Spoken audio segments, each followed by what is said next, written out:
Here, I was going to be asking you about some of your most recent stuff here. Like last year, you're talking about, like last week, you're talking about how you're a tear in the, you're actually a tear in the universe. And I was like, oh, tear in the blackness. And I was like, oh, okay. Yeah, well, that was just I was getting a little poetic just to experiment with stuff last week Mm-hmm. because I just wanted to be a little like artsy with my writing and just sort of not everything has to be like tactical advice, but I also was learning I just was inspired to write about meaning in a different way because I had learned about um, some old Peterson stuff on how he says meaning is more of like an instinct, like it's sort of like being hungry, whereas people think of it like this thing you have to find out in the world or in yourself, like find your purpose, find your meaning in the world or whatever. But that doesn't really make sense if you think of it as an instinct because it's sort of more like hunger, where it's like, you have this yearning for meaning the same way you have a hunger to eat food. So, like, thinking your way out of it isn't really like possible. Or like finding, I mean, you can find meaning, but it's like it's in the things that you do in your life that satisfies your quote unquote meaning hunger. Mm-hmm. Yeah, I mean, I tend to think of things like this as a bit of that hierarchy of needs, right? Where Yeah. once your basic needs are covered, food, water, shelter, healthfulness, and financial security, meaningful relationships. Yeah. Um, Maslow's hierarchy of needs. Yeah. yeah, of course. I mean, Yeah. You're not I going to be don't, thinking and about meaning if you're, and I'm not trying to even, eat food, and I'm not trying to even, not freeze to death or and something. I'm not even. I'm assuming I wasn't even thinking about like the hierarchy, but I was assuming that most all of those are basically in the pyramid or the Yeah. I'm pretty sure the pyramid is like physiological needs and then like safety needs and then it's like connection and relationships and then it's um like status and recognition and like your place in the world and like providing value for others and then it's like self-actualization. right. Because of how I would But the thing is generally. self-actualization isn't like the end, it just that part is infinite as well. Hmm. Yeah, because ultimately, I can in my case, how I guess how I've thought about this is obviously you need to take care of your basic needs. Like you need to take care of the basics, like the Survival, basic yeah. physical needs, and then there's being financially secure. Um, that may or may not. I mean, that may or may not be. That probably isn't the right place for it in the hierarchy. It may very well be that relationships are more important than financial security. Which I would think so. But I've always thought. I mean, and because I've kind of recognized that it's a bit of a privilege, a bit of a first world sort of privilege in many ways to worry about things larger than yourself, like um, to to feel like you have a purpose. You're connected to um, some movement, like whether it's being especially worried about climate change or worried about saving the whales or worried about homelessness or worried about combating racism or worried about, like in my case as well, worried about, I focus on three things, I guess. Been, as you know, heavily involved with helping Ukraine for the past few years. I really care about international development and been working with charities in Africa, and then also environmental things. But I recognize that the fact that I can even think about those things, most people don't feel like they're high enough up the hierarchy or high enough up the pyramid that they can even afford to devote mental energy towards, let alone financial energy or time. or concern for those things. Everybody Yeah. like nobody says, "Oh, I don't care about the plight of those people in Africa." Nobody says that, They don't have but the people don't have capacity. They don't have like the energy to even like or the capacity spend time thinking to about it. actually put some concern into actual time and money and energy into putting it in place. So I've always felt kind of privileged, I guess, that I can actually care about those kinds of things, I guess. Yeah.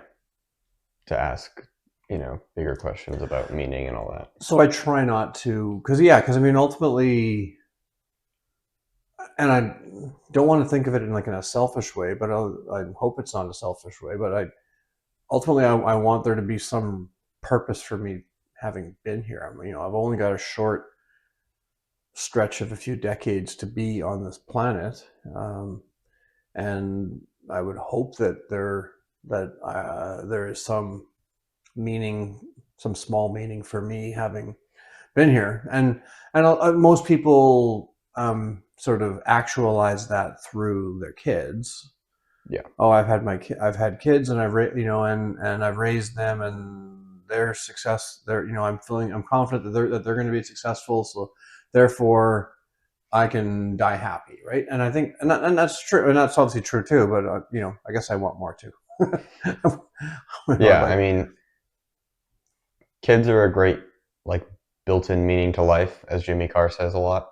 mm-hmm. If you're looking for the meaning of life, have kids. There you go, built-in blueprint. Yeah. But yeah, if you look at it from like a bigger lens, like, is that really the whole point of life? Is just to keep surviving, keep continuing the genetic lineage, and just basically to not die? Is that the meaning of life? Is just to not die?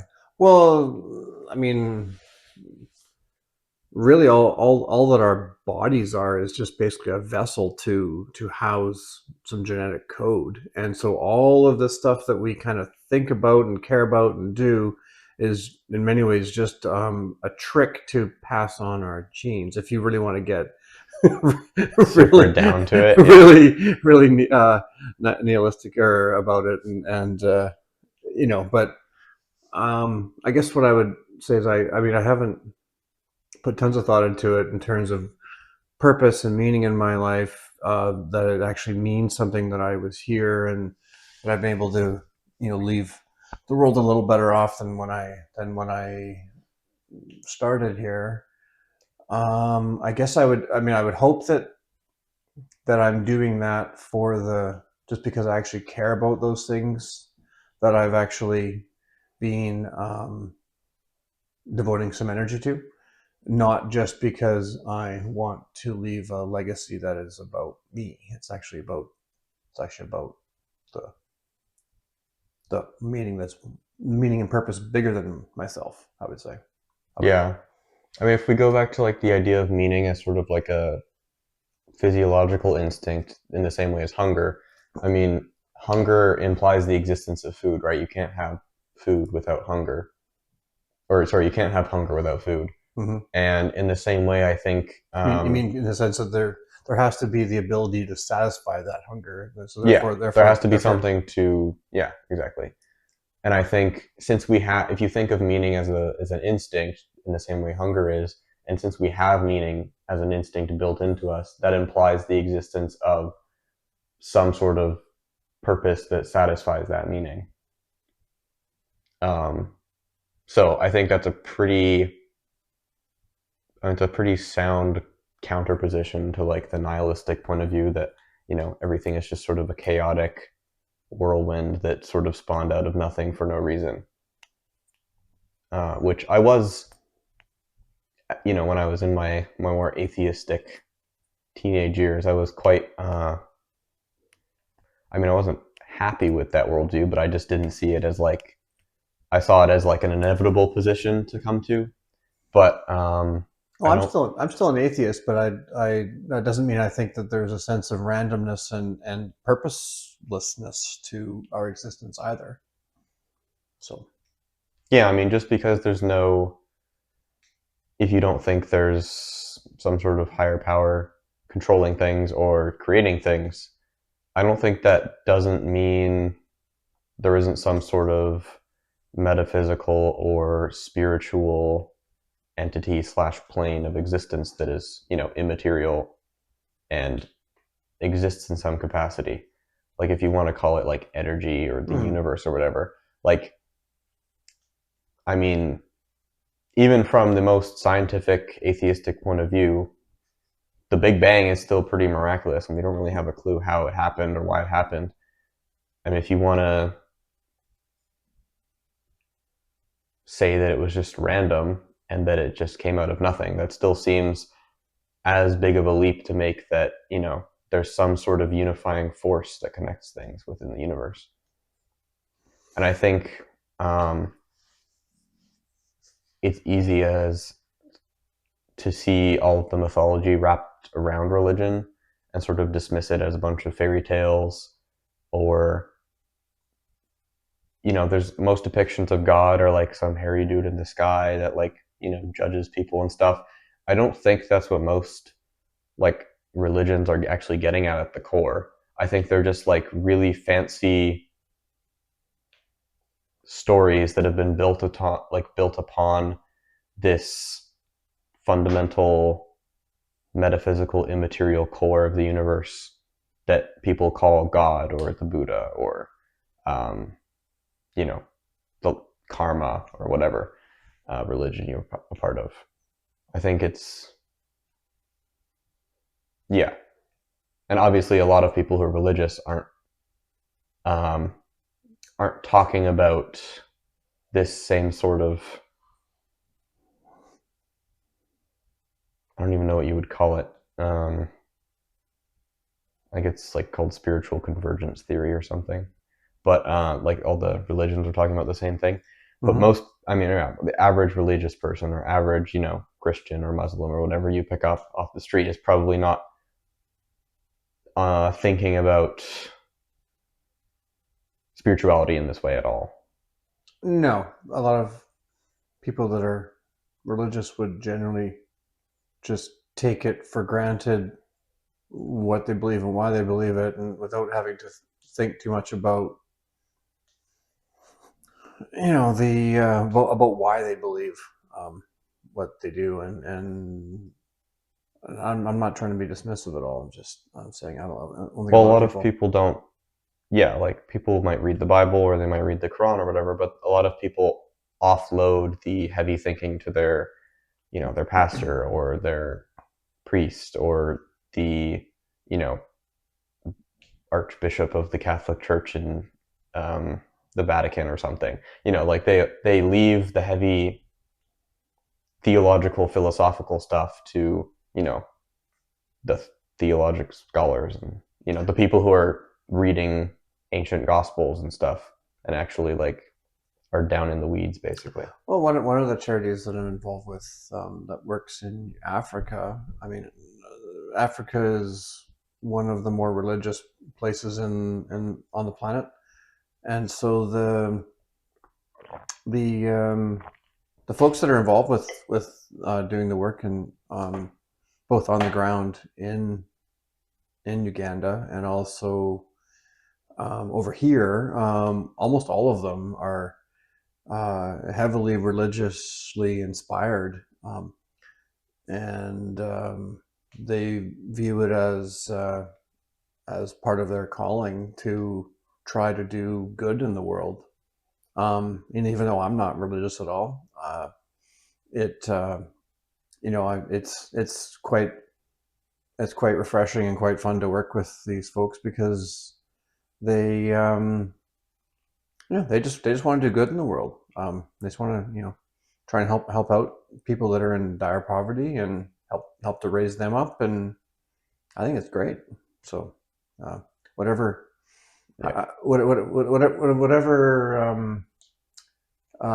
was your motivating factor to get you into this place is I think it's great. So I'm happy to work with them. So yeah, it's kind of like a pragmatic take on religion, but yes, that's true. Yeah, I mean, I don't. I mean, I don't believe that you have to be religious to be moral or ethical or trying to do some good in the world. And I'll on the flip side, that doesn't mean that everybody who's religious is by definition moral, ethical, or are doing good in the world. Some people can do all sorts of negative things, either in the name of their religion or thinking that their religion excuses them. Um, but a lot of people do are inspired to try and do some good in the world, and therefore they're and that is often done, done as either as a consequence of their religion or or through the community that their religion creates, basically, to and therefore they get the opportunity to try and come together and do some good. I think that's what fair amount of religion actually is now, as well, is the community aspect of and also provides a bit of intellectual framework for a lot of the stuff that you do in terms of exploring ideas and exploring some some some life lessons, and that kind of stuff. So Yeah. anyways, I'm not sure how we got in this topic, but We were talking about last No. week's issue of the fold, right. No, I know, but meaning as an instinct. mhm. Yeah, I don't know. I just can't help but feel that atheism is too much of a simplistic answer for the complexity of the universe. And the quote, it's kind of a funny source. I think it's from the AC/DC's band manager or something. But the quote that of his that just keeps sticking in my mind is, God is the name we give to the blanket we throw over the mystery to give it shape. And I think that there is, there's tons of people that are religious. There's tons of people that are spiritual, and you have this. It's easy to get these caricatures of like what these types of people are like, and you think of like people who are spiritual are like a bunch of hippies who believe in astrology and crystals and all this stuff, and religious people, or they're just like reading their book and treating it as the literal truth and blah blah blah. But I think there's the issue is that there's mixed in. Sure, there are people like that within each of those subsects, but I think the issue is that there's also people who actually get it, who actually know that there's something in terms of an unknown core or energy or mystery of the universe, whether you want to call it, the source of the Big Bang, or what people see when they reach meditation enlightenment, or what people who have near-death experiences describe, or people who have like a religious experience that isn't some sort of hallucination. I think to say that it's nothing is just dismissive and not willing to give the possibility weight, basically. And that's the shift I sort of made, like, when I wrote that issue. Yeah, of Kaizen. Kaizen. That was about 2 months ago or so. Yeah, like the God-shaped hole. Yeah, I mean, I try not to be dismissive. I used to be fairly religiously atheist, or rabidly atheist, years and years and years ago, and I tend to be a lot more flexible now, I would say. I wouldn't say that I'm any more religious or that I believe that there is a creator, and certainly not that there's a creator who wants us to live by standards from 2,500 years ago. Not that, that kind of stuff doesn't doesn't seem very plausible to me. But on the other hand, I'm also not an astrology buff or a crystals believer and all this kind of stuff. But on the other hand, but like I say, I just try to be a little more. I mean, I can also just look out at the stars or at a forest or the ocean and just soak in the awe and the majesty of how precious life is and how precious our little tiny speck in the universe is. And so, yeah, I mean, I wouldn't even call it spiritual, but I try and be, I just use uh, that word because there isn't really another yeah, way to describe it. I try and be, Metaphysical uh, or something.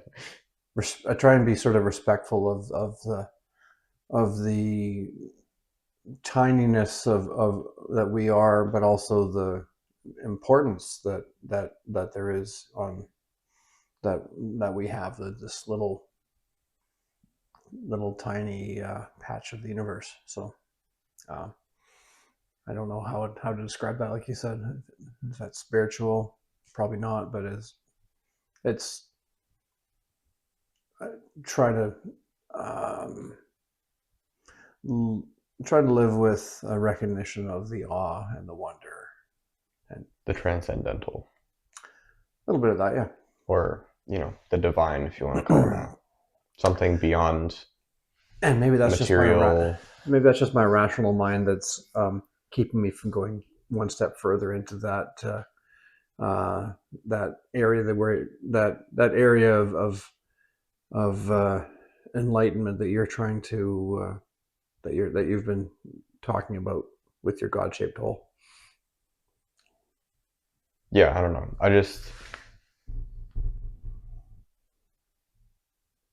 just used to be so sure that I didn't think there was anything other than, you know, um, scientifically observable material, blah blah Mm-hmm. blah blah, Mm-hmm. and everything in the universe is figure outable, and everything is measurable to some. We just don't know how to do it yet, and Mm-hmm. I'm just not so convinced that's the case anymore. And I think that the there's just too much religious.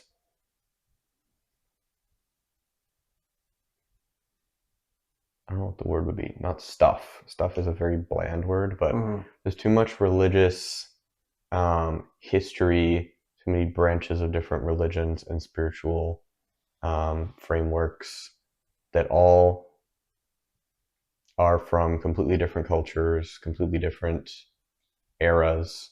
That while they are different in a lot of their approaches, they all do talk about very similar, um,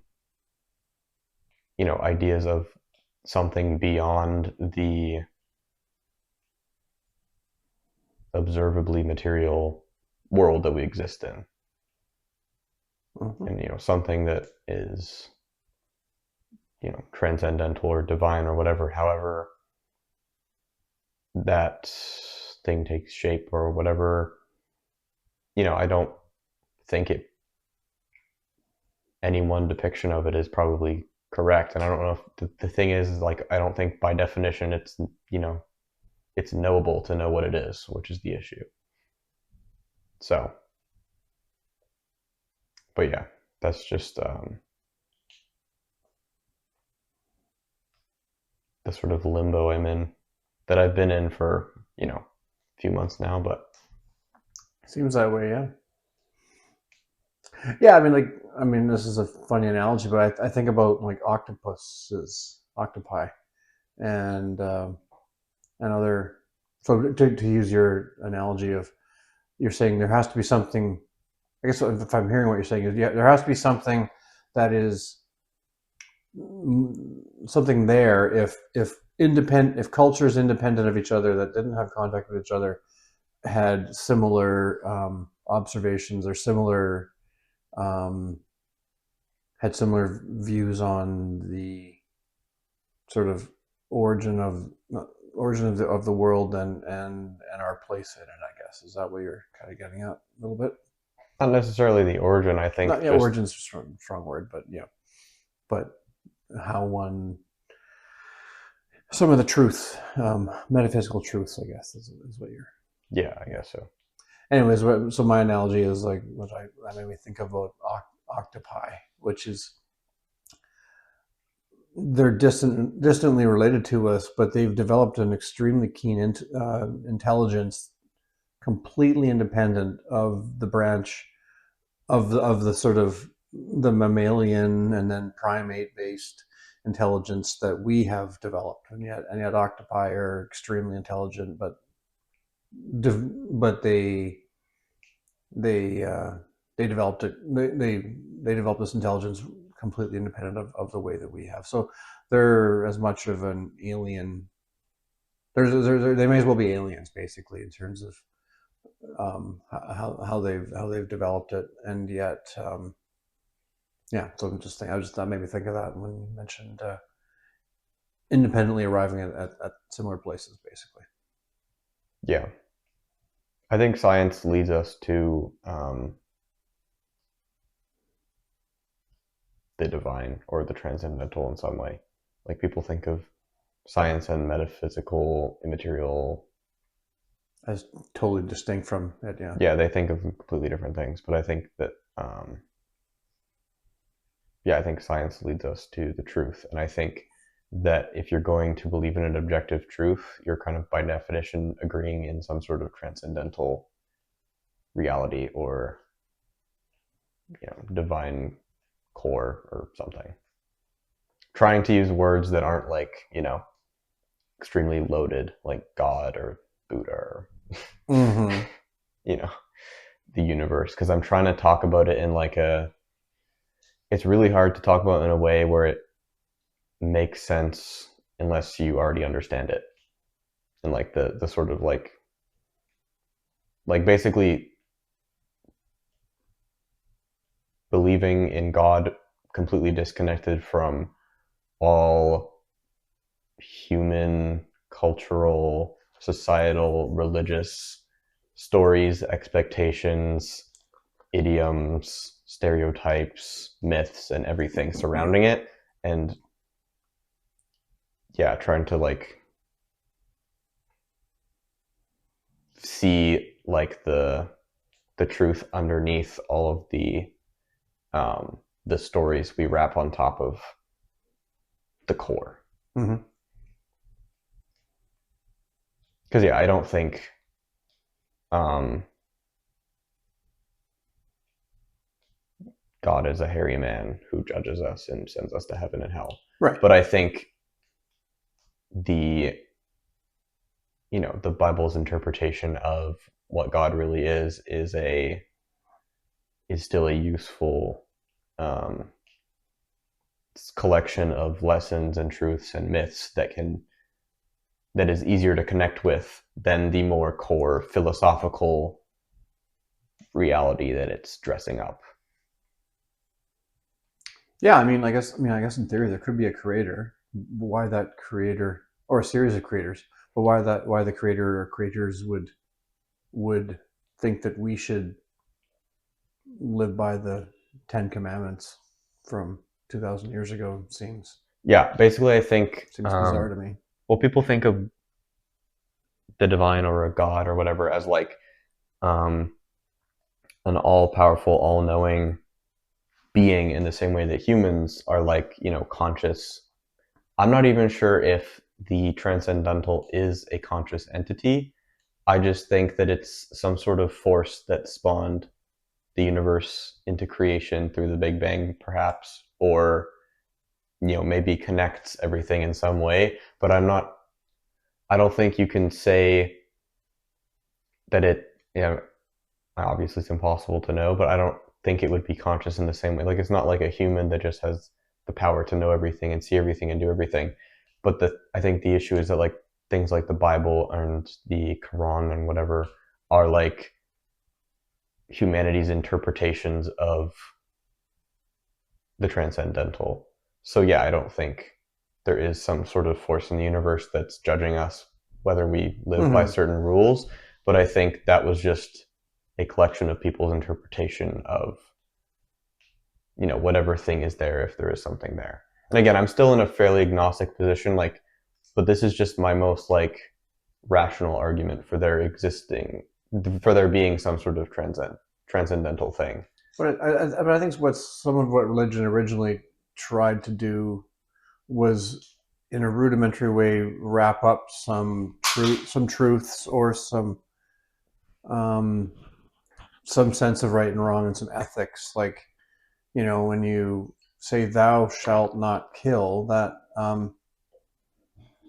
that doesn't have to be the word from God. There's some completely rational, ethical reasons why that should be. Ultimately, the lesson, I mean, it's a for most religions, could just boil down to the golden rule of do unto others as you have them do unto you. Unless, of course, you're, Anyways, but unless of course you're into sadomasochism, but for most of the time. But I think for most of the time, that simple precept would form the basis of most ethical systems. So I think that it does form like a good accessible framework for people to live through, for sure. But it's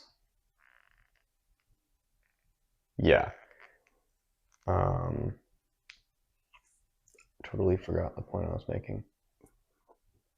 I hate when I'm you're far too young to have that happen. At my age, it's much more reasonable to have a thought that literally escapes your head halfway through you saying it. It's like, oh shit, what was I on about before? But you're too young to have that happen to you, and you don't drink anywhere near as much as me. So you don't have an excuse. Yeah, well, I think the Bible is a useful framework. Like if you do, try to live your life as close to a lot of the values that it espouses, you end up doing pretty good. I mean, if you take it completely at its word, some of it's obviously not great, but with I mean, there's been so many wars fought over religion, things, and religion's been used to justify all sorts of atrocities. On the other hand, religion was very much a motivating force in the emancipation of slavery nearly 200 years ago. Or the emancipation of slaves. I mean, the abolishment, the abolition of slavery. The irony is that the slaveholders also used the Bible to justify what they were doing, but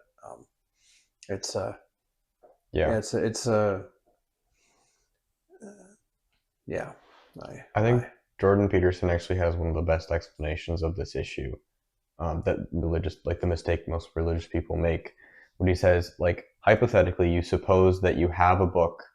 This, isn't necessarily the case, but for the sake of argument, you imagine you have a book that has all of the answers, right? It's full of the truths of the universe, which most Christians would say is the Bible, or, if you're Muslim, you'd say it's this Quran or whatever. You say that this book has all of the answers, but the issue is that the book is pieced together in such a complex way. It's wrapped in metaphor and mythology and all of these different stories, and it's incredibly difficult to understand.